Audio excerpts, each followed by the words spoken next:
2023 수능 대비 도봉 시작하겠습니다. 박두진의 작품 가운데 산문적인 요소를 절제하여 나타낸 대표적인 시입니다. 자, 본문 내용 시작하겠습니다. 산새도 날러와 우짖지 않고 구름도 떠가곤 오지 않는다.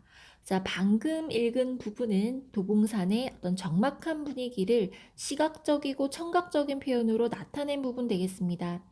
절대적 고독과 적막, 그리고 유사한 통사구조의 반복, 현저형의 종결 표현 확인할 수 있습니다. 자, 본문에 제시된 산세의 의미는 짝 잃은 외로움의 정서고요. 그리고 구름은 요란과 방황의 이미지입니다. 나그네로 이해하셔도 되겠습니다.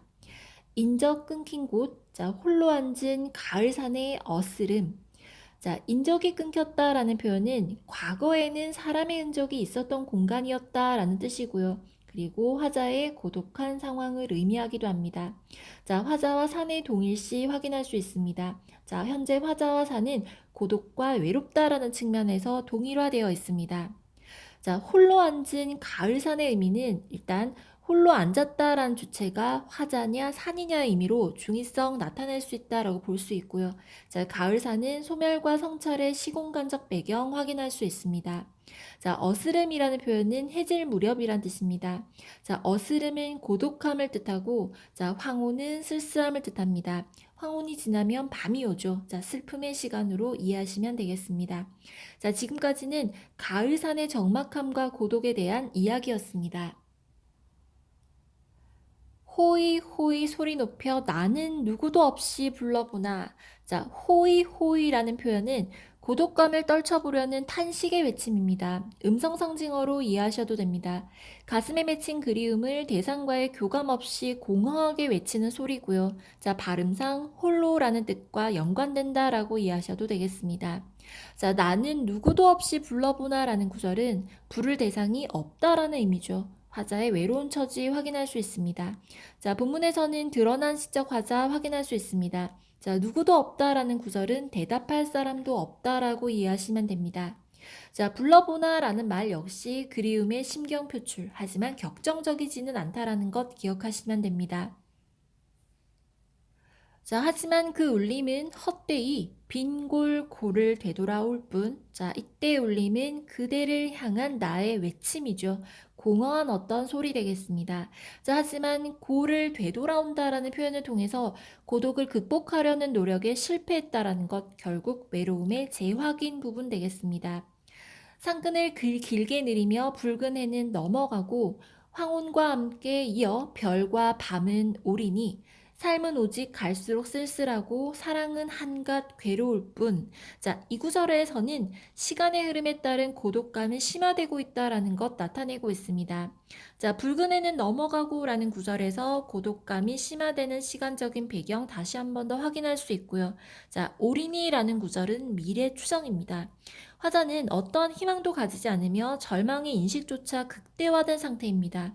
점차 우울해지는 서정적 자아의 정서 변화를 암시하고 있습니다. 자, 삶은 오직 갈수록 쓸쓸하고 사랑은 한갓 괴롭다라는 표현은 내면 세계로의 시선이 이동되는 부분입니다. 인간의 근원적 고독에 대한 인식 표현 부분이고요. 자, 시적 화자의 내면 세계가 직설적으로 드러난 구절로 이해하셔도 되겠습니다. 자, 미래에 대한 전망을 확보하지 못한 상태이기도 합니다. 자, 지금까지의 내용은 삶의 근원적인 쓸쓸함과 괴로움에 대한 이야기였습니다. 그대 위하여 나는 이제도 이 긴 밤과 슬픔을 갖거니와. 자, 이 구절은 슬픔의 내면적인 수용 확인할 수 있고요. 그리고 그대와의 만남을 기대하는 화자의 의지도 드러나 있습니다. 자, 본문에 제시된 그대라는 표현은 절대적 구원의 존재로 이해하시면 됩니다. 조국, 민족, 사랑하는 이 또는 화자에게 고통과 희망을 동시에 안겨주는 존재로 확인할 수 있습니다. 자, 밤이라고 하는 시간은 삶과 존재에 대한 성찰의 시간이고요. 그리고 그대를 향한 그리움과 기다림의 시간이기도 합니다. 긴 밤이 주는 암울한 이미지가 강조되어 있습니다. 자, 그렇게 긴 밤과 슬픔을 갖거니와, 자, 갖거니와는 독자의 상상력을 유도하는 부분입니다. 그리고 시적 여운 주고 있습니다. 자아를 고통스럽게 한 긴 밤과 슬픔이 그대를 위한다는 긍정적인 계기로 작용한다라고 이해하셔도 되겠습니다. 자, 본문에 제시된 그대의 의미는 한용운의 시에서 님과 마찬가지로 다양한 의미를 갖습니다. 절대자, 조국, 구원자, 광복 등 다의적인 해석이 가능합니다. 참고로 하시면 되겠습니다. 자, 마지막 행입니다. 이 밤을 그대는 나도 모르는 어느 마을에서 쉬느뇨. 자, 쉰다라는 표현을 통해 그대가 언젠가는 돌아오리라는 기대를 드러낸다라고 해석하셔도 되겠습니다. 자, 지금까지의 내용은 그대를 향한 그리움과 기다림에 대한 내용이었습니다.